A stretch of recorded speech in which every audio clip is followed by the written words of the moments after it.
दोस्तों, स्वागत है आपका हमारे चैनल द यूनिक वर्ल्ड में। और आज हम आपको अकबर बीरबल की ऐसी नई मजेदार कहानी सुनाने वाले हैं जो आपने अभी तक नहीं सुनी होंगी।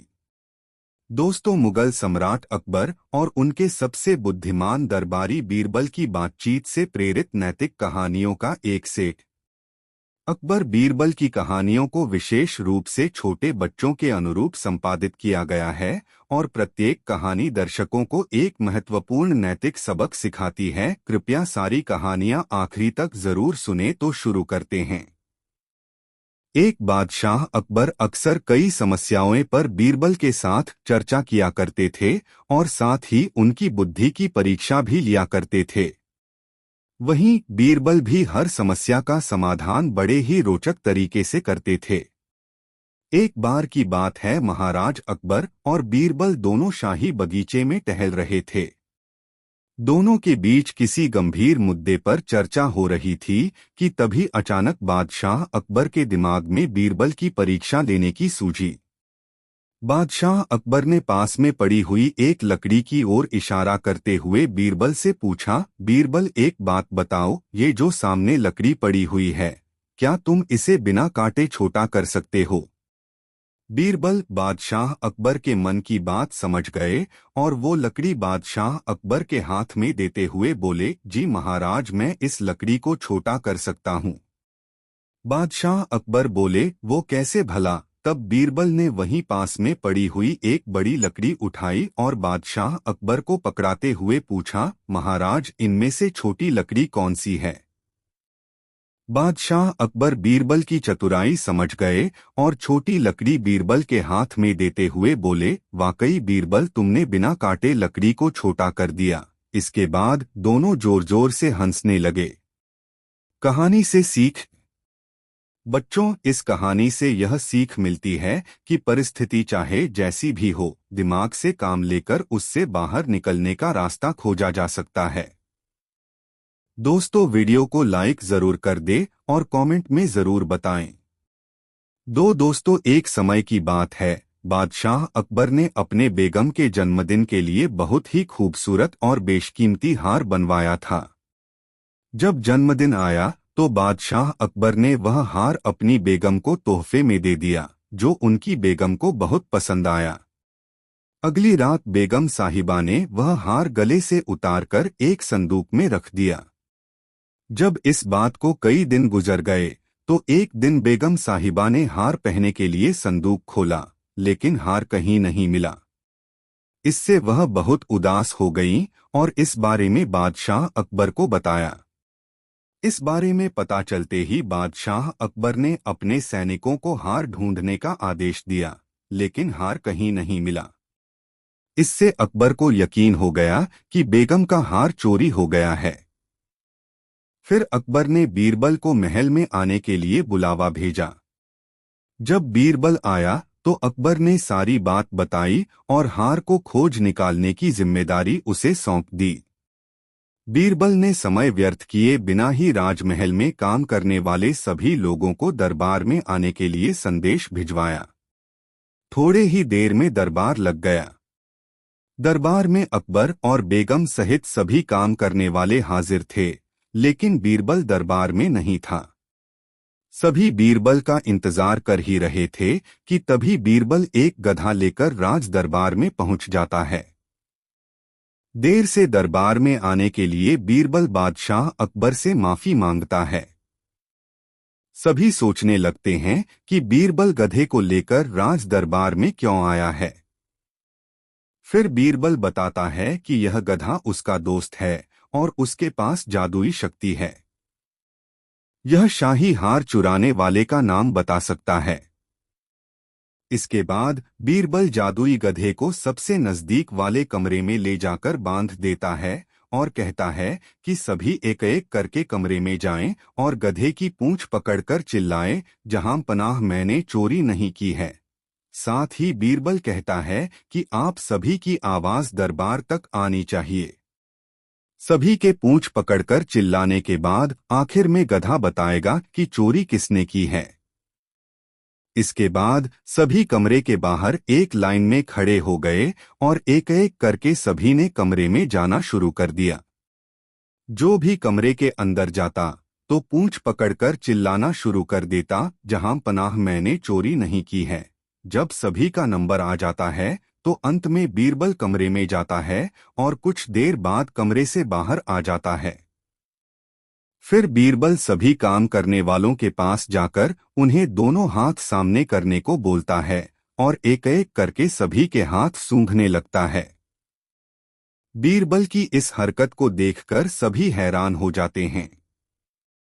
ऐसे ही सूंघते सूंघते एक काम करने वाले का हाथ पकड़कर बीरबल जोर से बोलता है, जहां पनाह इसने चोरी की है। ये सुनकर अकबर बीरबल से कहते हैं, तुम इतने यकीन के साथ कैसे कह सकते हो कि चोरी इस सेवक ने ही की है?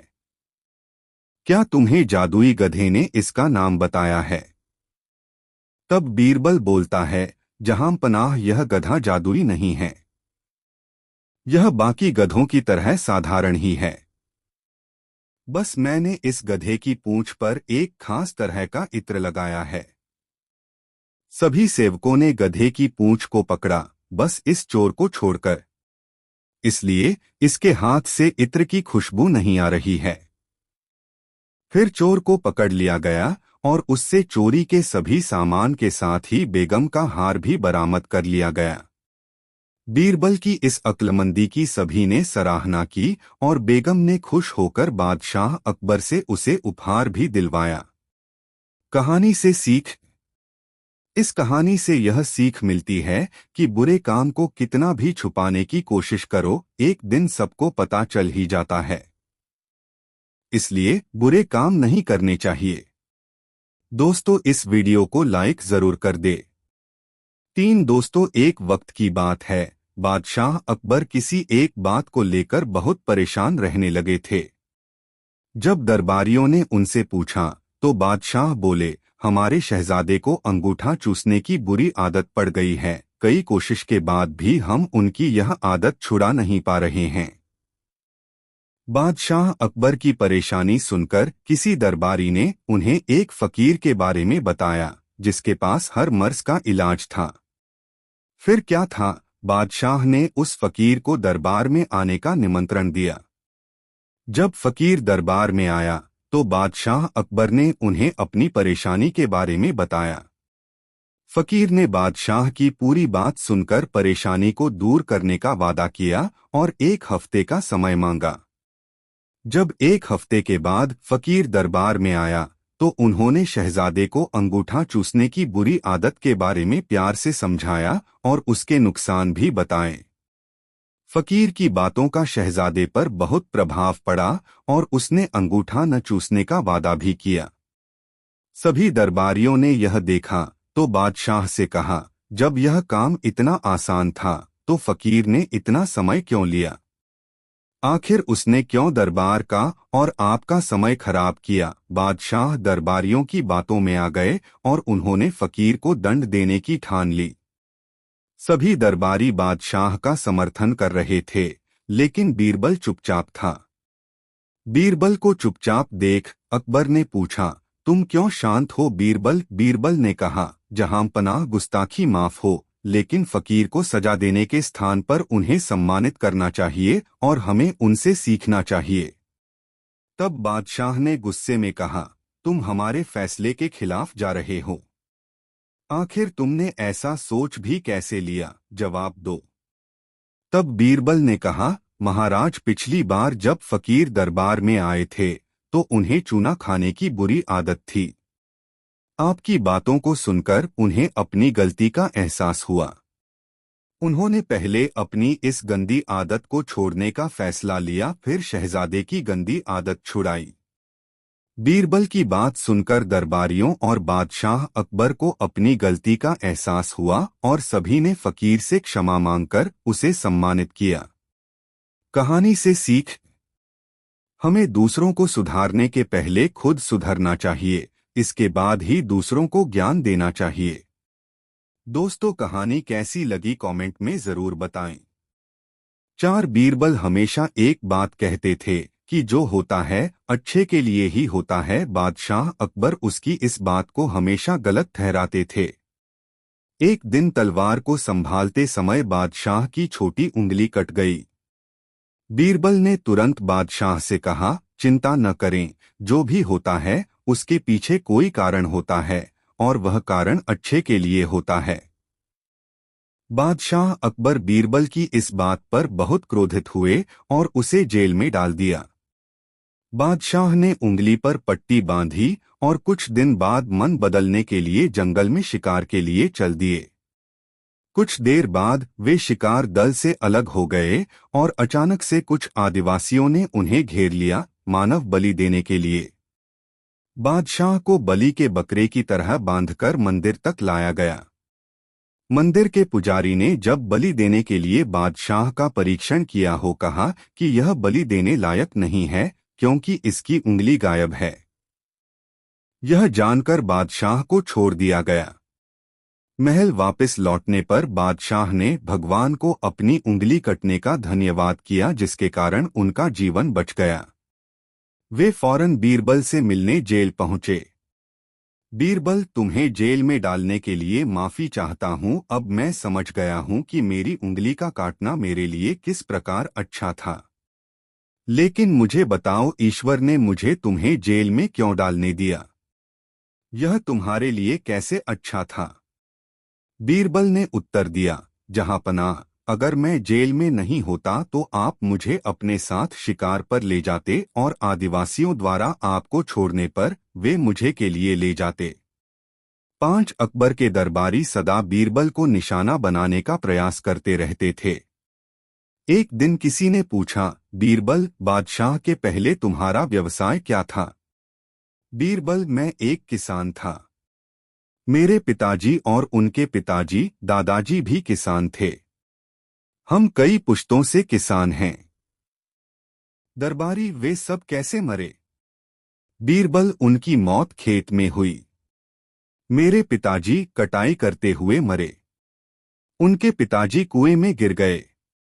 उनके पिताजी पर काम करते हुए बिजली गिर गई। दरबारी, तब तो तुम्हारा व्यवसाय एक दुर्भाग्यशाली व्यवसाय है। बीरबल, तुम्हारे परिवार का व्यवसाय क्या है? दरबारी, हम सब सैनिक हैं। बीरबल, तुम्हारे पिता की मृत्यु कैसे हुई? दरबारी, वह लड़ाई के मैदान में मारे गए थे। बीरबल, और उनके पिताजी? दरबारी, वह भी लड़ाई में मारे गए थे। बीरबल, तो एक सैनिक का व्यवसाय भी दुर्भाग्यशाली है। थोड़ी देर रुककर बीरबल बोले, बादशाह के सभी पूर्वज पलंग पर मरे थे। आपकी बहस के अनुसार पलंग पर सोना भी खतरनाक है। शिक्षा, भाग्य का किसी व्यवसाय से कोई संबंध नहीं है। कुछ व्यवसाय तो दूसरों से भी खतरनाक होते हैं। एक सुरक्षित नौकरी भी भाग्यशाली अंत की गारंटी नहीं देती, क्योंकि मृत्यु तो सबकी होती है, हम चाहे कितने भी भाग्यशाली हों। 6 एक दिन दरबार में बादशाह जब पधारे तो देखा कि बीरबल नहीं हैं। बीरबल के न रहने से कामकाज बिल्कुल बंद हो जाता था। आज दरबार में आने के लिए उन्हें ज्यादा ही देर हो गई थी। बादशाह ने अपने सेवक को बीरबल के पास भेजा। बादशाह का संदेश सुनकर बीरबल ने उस सेवक से कह दिया कि चलो मैं आता। सेवक को आए जब आधा घंटा बीत गया तो बादशाह का बड़ा आश्चर्य हुआ। उन्हें बीरबल की प्रतीक्षा असहनीय हो उठी। उन्होंने दूसरे सेवक को भेजा। इस सेवक को भी बीरबल ने वापस कर दिया। सेवक ने आकर कहा, जहांपनाह, वे कह रहे हैं, चलो मैं आता हूं। बादशाह को सुनकर ढाढ़स बंधा। 1 घंटा फिर बीत चला किंतु बीरबल का कहीं पता नहीं था। बादशाह झुंझला उठे। अब बीरबल के विरोधियों को अवसर मिल गया। उन्होंने बीरबल की निंदा करके बादशाह के गुस्से को और भी भड़का दिया। इस बार उन्होंने हथियारबंद 2 सिपाही भेजे और हुक्म दिया कि बीरबल को पकड़कर ले आओ। बादशाह का हुक्म मानकर सिपाही वहां गए, किंतु बीरबल को पकड़कर ले चलना हंसी खेल न था। सब सिपाही भय से कांप रहे थे। डरते डरते एक सिपाही ने बादशाह का संदेश सुनाया। यह सुनते ही बीरबल समझ गए कि देर करना उचित नहीं है। वे शीघ्र कपड़े आदि बदलकर उन्हीं सिपाहियों के साथ दरबार के लिए चल दिए। दरबार में पहुंचकर बादशाह को अदब से प्रणाम करके बीरबल अपने स्थान पर बैठ गए। बादशाह ने बीरबल से हुक्मउदूली का कारण पूछा। बीरबल बोले, आलीजाह, मेरा छोटा लड़का रो रहा था, मैं उसे बहलावा देकर चुप करवाना चाहता था। अभी तक वह शांत न हो सका। यह सुनकर बादशाह बोले, यह तुम्हारी कोरी बनावटी बात है। लड़क को बहलावा देने के बहाने तुम मुझको बहलाते हो। अच्छा बताओ, ऐसी कौन सी बात थी जिसे लड़का नहीं मानता था? जो वह चाहता था उसे दे देते तो लड़का नहीं रोता। तुमने मेरी आज्ञा का उल्लंघन किया। यह अच्छा नहीं हुआ। यदि सचमुच तुम लड़के का रोना प्रमाणित नहीं करोगे तो तुम्हें निश्चित ही सजा दी जाएगी। बीरबल बोले, जहांपनाह, मैंने लड़के को शांत करने का बहुत प्रयत्न किया किंतु असफल रहा।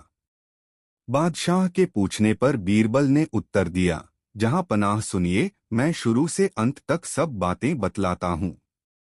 लड़का रो रहा था। मैंने उससे पूछा, बेटा क्या लेगा? क्यों रो रहा है? पहले तो उसने मेरी बातों को सुनियन सुनी कर दिया। जब मैं लगातार पूछता ही रहा तो वह बोला, गन्ना लूंगा। मैं उसे लेकर बाजार गया। मैंने उससे कहा, जो चाहे ले लो, किंतु उसे संतोष न हुआ और बोला, तुम ही अच्छे गन्ने निकाल दो। मैंने वैसा ही किया किंतु उसे तो रोने को धुन सवार थी। वह फिर रोने लगा। पूछने पर ज्ञात हुआ कि छिलवाकर गंडेरिया बनवाकर खाना चाहता है। मैंने पुनः वैसा ही किया। गंडेरिया चूसते चूसते जब पेट भर गया तो उसने चूसने से इनकार कर दिया। मैंने अन्यत्र बहलाने का बहुतेरा उपाय किया किंतु असफल रहा। कुछ देर चुप रहने के बाद उसने फिर रोना शुरू कर दिया। मैंने रोने का कारण पूछा। उसने कहा, चूसी हुई गंडेरियों के छिलके को जोड़कर पहले जैसा ही गन्ने का बंडल तैयार करो। मैंने बहुत समझाया बुझाया पर सब बेकार था। लाचार होकर मैंने मजबूरी प्रकट की। तब वह बोला कि जब तक इन्हें वैसा नहीं बना दोगे तब तक मैं रोना नहीं छोड़ूंगा। अब आप ही बताइए कि मैं उसे कैसे बहला दूं। बादशाह घटना सुनकर बड़े चकित हुए। वह बीरबल से बोले, सच है, बच्चों को खुश करना बड़ा ही कठिन है। बादशाह का गुस्सा शांत हो गया और वे बीरबल के सत्य भाषण से बहुत खुश हुए। एक बार की बात है, राजा अकबर व उनके प्रिय बीरबल के बीच कुछ मनमुटाव हो गया। इसके चलते राजा ने बीरबल को राज्य से दूर जाने की सजा दे दी। इस परिस्थिति में भी बीरबल ने हार न मानी और उन्होंने अन्य गांव जाकर वेश बदलकर खेती करना शुरू किया। अब वह एक किसान के रूप में अपना जीवन गुजारने लगे। शुरू में तो राजा अकबर के लिए सब कुछ सामान्य सा था, लेकिन कुछ ही दिन बीते थे कि राजा को अपनी गलती का एहसास होने लगा। वह अपनी दैनिक दिनचर्या में बीरबल को याद करने लगे थे। जब भी उनके समक्ष कोई मुश्किल परेशानी आती तो उन्हें बीरबल की कमी खूब खलती थी। एक दिन राजा अकबर से रहा न गया। उन्होंने अपने सेनापति को बुलाया और उन्हें बीरबल को ढूंढ लाने का आदेश दिया। राजा की आज्ञा अनुसार हर गांव, हर गली में बीरबल की खोज शुरू की गई। सभी सैनिकों ने हर एक कोना छान मारा, लेकिन वे बीरबल को ढूंढ न सके। राजा को जब इस बात की जानकारी मिली तो वे बड़े निराश हुए। अब बीरबल से मिलने की उनकी बेचैनी और बढ़ने लगी थी। अचानक राजा के मन में एक उपाय आया। उन्होंने आदेश दिया कि सभी गांव के मुखिया को संदेश भेजा जाए कि उन सभी को एक बर्तन के अंदर बुद्धि डालकर राजा को भेजना होगा। जो भी इस आदेश को पूरा नहीं करेगा उसे इसके बदले एक बर्तन में हीरे जवाहरात भरकर राजा को भेजना पड़ेगा। सभी गांववासी राजा के इस अजीबोगरीब आदेश को सुनकर परेशान थे। सभी यह सोचकर हैरान थे कि बुद्धि को किस तरह एक बर्तन में भरा जाए। बुद्धि तो सभी के पास उपलब्ध थी, लेकिन उसे किस तरह एक बर्तन में डालना है, यह सोचकर सभी परेशानी में थे। ऐसा न कर पाने की अवस्था में उन्हें उसी बर्तन को कीमती हीरे जेवरों से भरना था, जो कि इससे भी बड़ी समस्या थी। वहीं जिस गांव में बीरबल एक सामान्य किसान का वेश बनाकर रह रहे थे, वहां भी राजा का यह आदेश चर्चा का विषय बना हुआ था। गांव के सभी बड़े बुजुर्ग निराश होकर बैठे हुए थे कि वहां बीरबल आए और उन्होंने कहा कि वह इस समस्या का समाधान निकाल सकते हैं। पहले तो किसी को भी इस बात का यकीन नहीं हुआ, लेकिन उनके पास बीरबल पर विश्वास करने के अलावा और कोई रास्ता नहीं था। इसलिए इस काम की बागडोर बीरबल को सौंपी गई। उस वक्त गांव में तरबूज की फसल उगाने का समय था। बीरबल ने तरबूज के पौधे की एक बेल को एक बर्तन में डाला। धीरे धीरे उस बेल में तरबूज का फल लगने लगा और समय के साथ ही तरबूज ने बर्तन का आकार ले लिया।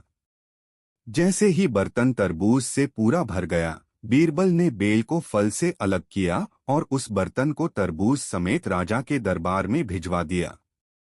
साथ में यह संदेश भी भेज कि उस बर्तन के अंदर बुद्धि भरी है और राजा को बर्तन को बिना तोड़े ही बुद्धि को निकालना होगा। जैसे ही राजा ने तरबूज से भरा हुआ बर्तन देखा, वह उसे निकालने की शर्त सुनी तो उन्हें यकीन हो गया कि ऐसा विचार केवल बीरबल का ही हो सकता है। उन्होंने जल्दी से अपना घोड़ा मंगवाया और बीरबल को अपने साथ वापस लाने के लिए गांव की ओर चल दिए। कहानी से सीख। इस कहानी से हमें यह शिक्षा मिलती है कि हर मुश्किल सवाल का कोई न कोई जवाब जरूर होता है। हमें केवल थोड़ा हटकर सोचने की जरूरत होती है। एक छोटा सा निवेदन, दोस्तों वीडियो को लाइक जरूर कर दे। साथ बादशाह अकबर के राज्य में एक व्यापारी आया। उसे गर्मी लगी तो उसने नदी पर स्नान करने की सोची। उसने अपने सारे गहने अपने कपड़ों के साथ कमरे के एक कोने में रख दिए और नहाने चला गया। जब वह नहाकर वापस आया तो देखा कि उसके गहने गायब हैं। उसने अपने सभी नौकरों से पूछा, मगर ये जानने में असफल रहा कि किसने गहने चुराए हैं। तब व्यापारी इस समस्या को सुलझाने के लिए अकबर के पास गया। अकबर ने यह समस्या बीरबल को दी। बीरबल ने व्यापारी को अगले दिन अपने सभी नौकरों के साथ दरबार में आने के लिए कहा। अगले दिन जब नौकर दरबार में आए तो बीरबल ने हर नौकर को एक छड़ी दी और कहा, मैं तुम सबको एक समान छड़ियाँ देता हूँ, लेकिन ये छड़ियाँ जादुई हैं। जब ये किसी चोर के पास होती हैं तो एक दिन में 1 इंच बढ़ जाती हैं।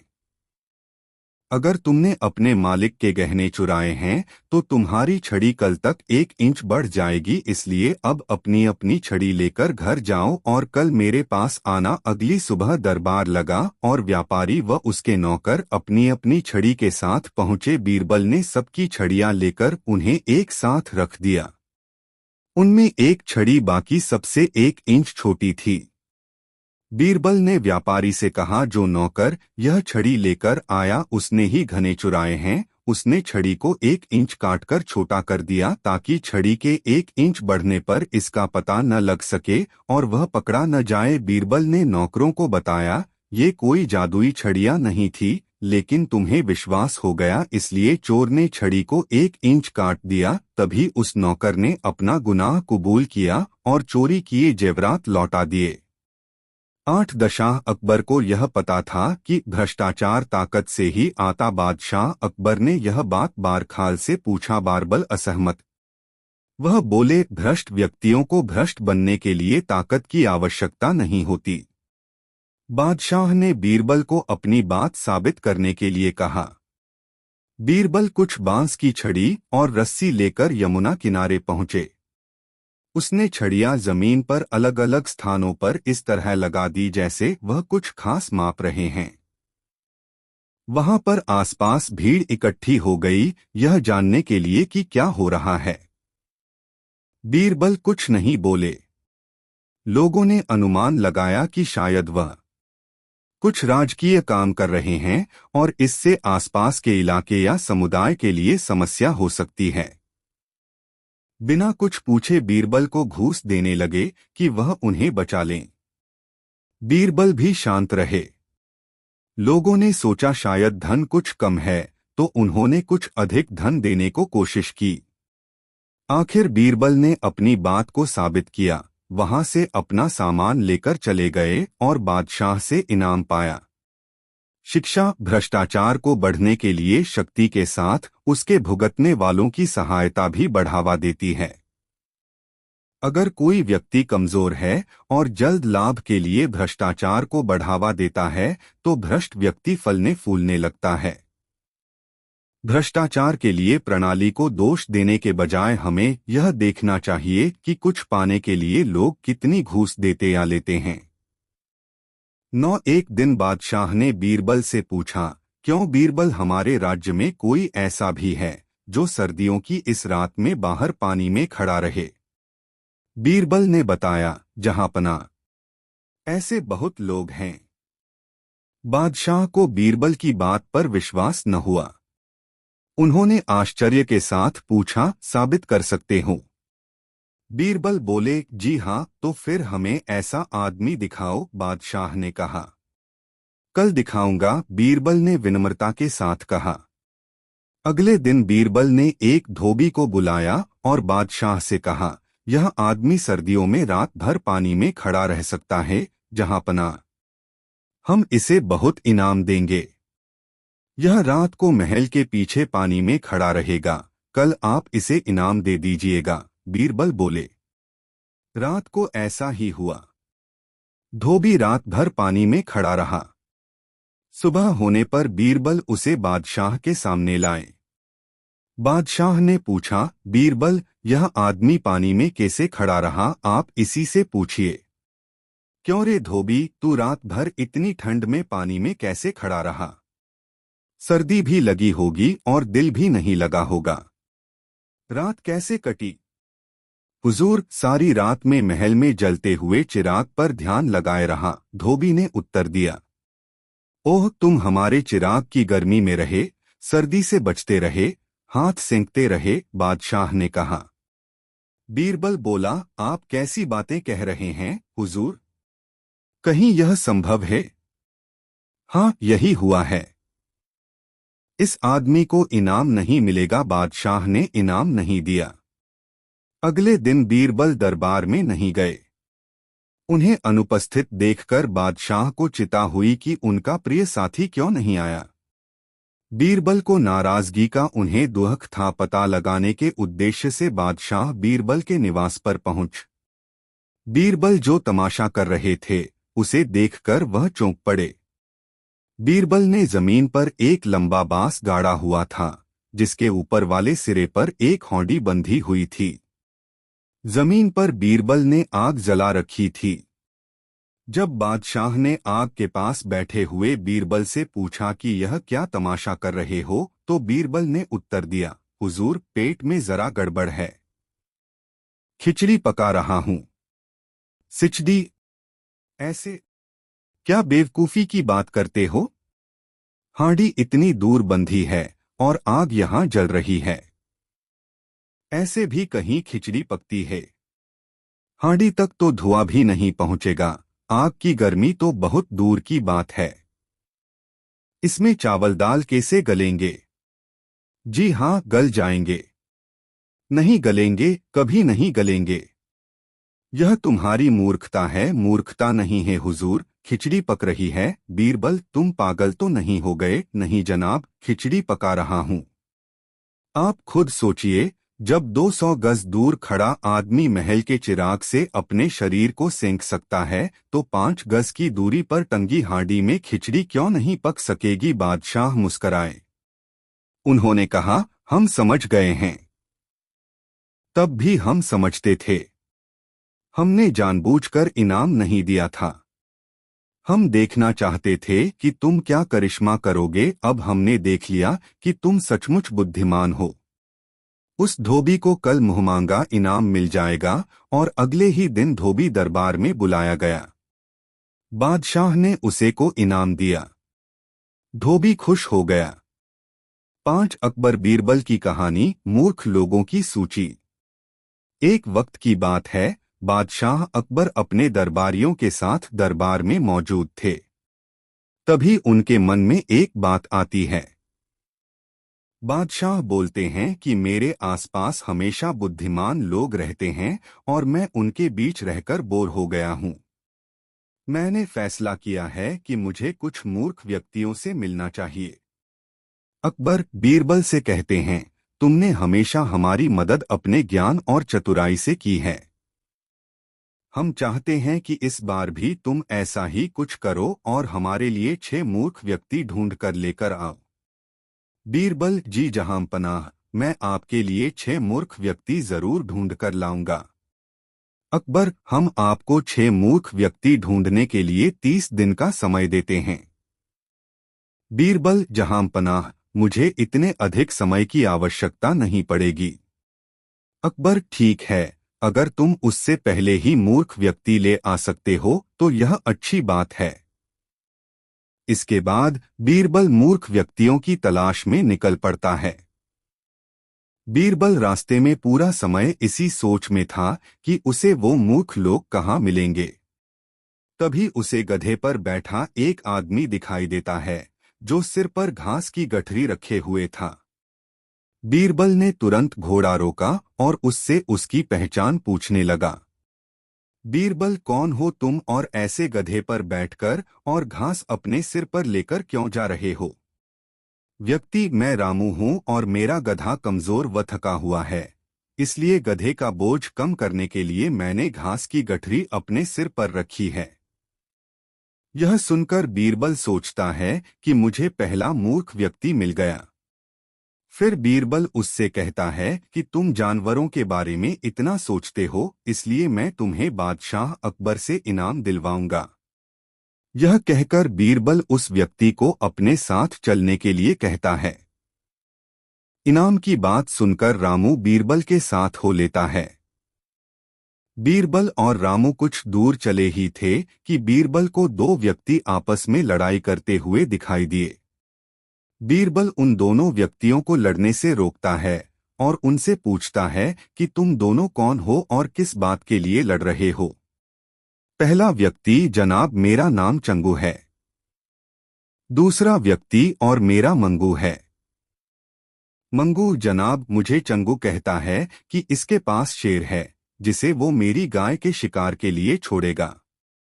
चंगू, हाँ मैं ऐसा ही करूंगा और मुझे बहुत मजा भी आने वाला है। बीरबल, कहाँ है तुम लोगों की गाय और शेर? मंगू, जनाब जब भगवान हमें वरदान देने आएंगे तो मैं उनसे गाय मांगूंगा और चंगू शेर मांगेगा, जिसे यह मेरी गाय पर छोड़ने की बात कर रहा है। बीरबल, अच्छा यह बात है। उनकी बातें सुनकर बीरबल समझ गया कि उन्हें 2 और मूर्ख व्यक्ति मिल गए हैं। बीरबल इनाम की बात कहकर उन्हें भी अपने साथ ले लेता है। उन तीनों को लेकर बीरबल अपने घर पहुंचता है और फिर सोचने लगता है कि बाकी के मूर्ख व्यक्ति कहां से ढूंढकर लाऊं। बीरबल उन तीनों मूर्खों को अपने घर में ही रहने के लिए कहकर बाहर चला जाता है। जब बीरबल और मूर्ख लोगों को ढूंढने के लिए बाहर आता है तो उसे एक व्यक्ति दिखाई देता है जो कुछ ढूंढता रहता है। बीरबल उसके पास जाकर पूछता है कि आप क्या ढूंढ रहे हैं? व्यक्ति, जनाब मेरी अंगूठी कहीं गिर गई है जिसे मैं काफी समय से खोज रहा हूं, लेकिन मुझे नहीं मिल रही है। बीरबल, क्या आपको पता है कि अंगूठी कहाँ गिरी थी? व्यक्ति, दरअसल मेरी अंगूठी यहाँ से दूर उस पेड़ के पास गिरी थी, लेकिन वहाँ अंधेरा होने के कारण मैं यहाँ उसे ढूंढ रहा हूँ। बीरबल, अच्छा यह बात है। आप कल हमारे साथ बादशाह के दरबार में चलो। मैं बादशाह अकबर से आपको दूसरी अंगूठी देने के लिए कहूँगा। व्यक्ति, अच्छा ठीक है, फिर खुश होकर अगले दिन सुबह बीरबल दरबार में उन चारों मूर्खों को लेकर पहुंचता है। बीरबल, बादशाह अकबर, मैं आपके कहे अनुसार मूर्ख व्यक्तियों को ढूंढ कर ले आया हूं। अकबर, बीरबल, तुमने तो एक ही दिन में मूर्ख व्यक्ति ढूंढ लिए, क्या हमारे राज्य में मूर्खों की संख्या अधिक है? और तुम यकीन के साथ कैसे कह सकते हो कि ये व्यक्ति मूर्ख हैं? बीरबल ने बादशाह से सारी बातें बताई। फिर अकबर कहते हैं कि ये तो केवल 4 ही लोग हैं, बाकी के 2 मूर्ख कहाँ हैं? बीरबल, जहांपनाह, यहाँ पर 6 मूर्ख व्यक्ति हैं। अकबर, यहाँ कहाँ हैं और कौन हैं, हमें भी बताओ। बीरबल, जहांपनाह, एक तो मैं स्वयं हूँ। अकबर, तुम मूर्ख कैसे हुए? बीरबल, मैं इसलिए मूर्ख हूँ क्योंकि मैं इन मूर्खों को खोज कर लाया। अकबर, फिर अकबर हंसने लगता है और कहता है कि मैं समझ गया कि दूसरा मूर्ख कौन है, पर मैं तुमसे सुनना चाहता हूँ। बीरबल, दूसरे आप हैं जहां पनाह, जो आपने मुझे मूर्ख व्यक्तियों को लाने के लिए कहा। बीरबल की बातें सुनकर अकबर उसकी प्रशंसा करने लगते हैं और कहते हैं कि बीरबल के पास हर सवाल का जवाब होता है। कहानी से सीख। दिमाग और चतुराई से हर मुश्किल काम आसान हो सकता है, लेकिन ऐसे कामों में अपना कीमती समय व्यर्थ नहीं करना चाहिए जिसका कोई मतलब न हो। दोस्तों, वीडियो कैसा लगा कमेंट में जरूर बताएं। 6 अकबर के महल में कई कीमती सजावट की वस्तुएं थीं, लेकिन एक गुलदस्ते से अकबर को खास लगाव था। इस गुलदस्ते को अकबर हमेशा अपनी पलंग के पास रखवाते थे। एक दिन अचानक महाराज अकबर का कमरा साफ करते हुए उनके सेवक से वह गुलदस्ता टूट गया। सेवक ने घबराकर उस गुलदस्ते को जोड़ने की बहुत कोशिश की, लेकिन नाकाम रहा।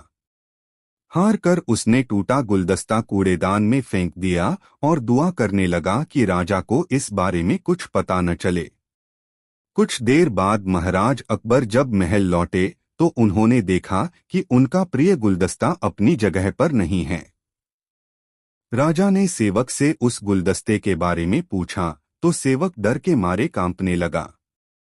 सेवक को जल्दी में कोई अच्छा बहाना नहीं सूझा, तो उसने कहा कि महाराज, उस गुलदस्ते को मैं अपने घर ले गया हूं ताकि अच्छे से साफ कर सकूं। यह सुनते ही अकबर बोले, मुझे तुरंत वो गुलदस्ता लाकर दो। अब सेवक के पास बचने का कोई रास्ता नहीं था। सेवक ने महाराज अकबर को सच बता दिया कि वो गुलदस्ता टूट चुका है। यह सुनकर राजा आग बबूला हो गए। क्रोध में राजा ने उस सेवक को फांसी की सजा सुना दी। राजा ने कहा, झूठ मैं बर्दाश्त नहीं करता हूं। जब गुलदस्ता टूट ही गया था तो झूठ बोलने की क्या जरूरत थी? अगले दिन इस घटना के बारे में जब सभा में जिक्र हुआ तो बीरबल ने इस बात का विरोध किया। बीरबल बोले कि झूठ हर व्यक्ति कभी न कभी बोलता ही है। किसी के झूठ बोलने से अगर कुछ बुरा या गलत नहीं होता तो झूठ बोलना गलत नहीं है। बीरबल के मुंह से ऐसे शब्द सुनकर अकबर उसी समय बीरबल पर भड़क गए। उन्होंने सभा में लोगों से पूछा कि कोई ऐसा है यहाँ जिसने झूठ बोला हो। सबने राजा को कहा कि नहीं, वो झूठ नहीं बोलते। यह बात सुनते ही राजा ने बीरबल को राज्य से निकाल दिया। राज दरबार से निकलने के बाद बीरबल ने ठान ली कि वो इस बात को साबित करके रहेंगे कि हर व्यक्ति अपने जीवन में कभी न कभी झूठ बोलता है। बीरबल के दिमाग में एक तरकीब आई, जिसके बाद बीरबल सीधे सुनार के पास गए। उन्होंने जौहरी से सोने की गेहूं जैसी दिखने वाली बाली बनवाई और उसे लेकर महाराज अकबर की सभा में पहुंच गए। अकबर ने जैसे ही बीरबल को सभा में देखा तो पूछा कि अब तुम यहाँ क्यों आए हो? बीरबल बोले, जहां पनाह, आज ऐसा चमत्कार होगा जो किसी ने कभी नहीं देखा होगा। बस आपको मेरी पूरी बात सुननी होगी। राजा अकबर और सभी सभापतियों की जिज्ञासा बढ़ गई और राजा ने बीरबल को अपनी बात कहने की अनुमति दे दी। बीरबल बोले, आज मुझे रास्ते में एक सिद्ध पुरुष के दर्शन हुए। उन्होंने मुझे यह सोने से बनी गेहूं की बाली दी है और कहा कि इसे जिस भी खेत में लगाओगे वहां सोने की फसल उगेगी। अब इसे लगाने के लिए मुझे आपके राज्य में थोड़ी सी जमीन चाहिए। राजा ने कहा, यह तो बहुत अच्छी बात है, चलो हम तुम्हें जमीन दिला देते हैं। अब बीरबल कहने लगे कि मैं चाहता हूं कि पूरा राज दरबार यह चमत्कार देखे। बीरबल की बात मानते हुए पूरा राज दरबार खेत की ओर चल पड़ा।